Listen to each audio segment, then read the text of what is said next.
இந்த படம் துவங்கும் போது இந்த படத்தில் வந்து ஓவர் வன்முறை இருக்கே அப்படின்னு கலாநிதி மாறன்கிட்டே ரஜினி பேசும்போது அது சென்சாரில் நம்ம பார்த்துக்கலாம் அப்படிங்கிற அளவுக்கு வந்து கலாநிதி மாறன் அவருக்கு அஷூரன்ஸ் கொடுத்ததாவெல்லாம் சொன்னாங்க.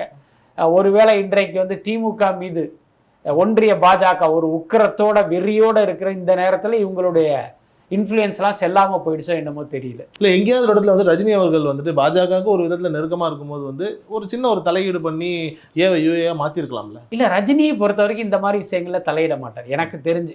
அவரை பொறுத்த வரைக்கும் பார்த்தீங்கன்னா இது டைரக்டர் படம், இது ப்ரொடியூசர் படம், நம்ம வாங்கின பணத்துக்கு நம்ம நடிக்கிறது அதோட முடிச்சுக்கணும், அதுதான் அவருடைய அதிகபட்ச இதாக இருக்கும். ஒருவேளை கூலி படத்துக்கே இந்த தடை விதிக்கிறோம், என்ன இந்த படத்தில் ஓவர் வன்முறை இருக்குது, அதனால இந்த படத்துக்கு நாங்கள் சென்சார் சான்றிதழே தரமாட்டோங்கிற நிலைமை ஏற்பட்டால் ஒருவேளை இவர் அமித்ஷாவையோ மற்றவர்களையோ பிடிச்சி வந்து தன்னுடைய இன்ஃப்ளூயன்ஸை பயன்படுத்துவதற்கு வாய்ப்பு இருக்குது. பட் இந்த சென்சார் சர்டிஃபிகேட் அப்படிங்கிறது ஒரு நார்மலான விஷயம்தான். இதற்காக ஒரு ஆளை போய் பார்த்து வந்து கொஞ்சம் அழுத்தம் கொடுங்கன்னு சொல்கிறது ரஜினிக்கு அது இடுக்கான ஒரு விஷயம். ஸோ அதை அவர் செய்ய மாட்டாருன்னு தான் நினைக்கிறேன்.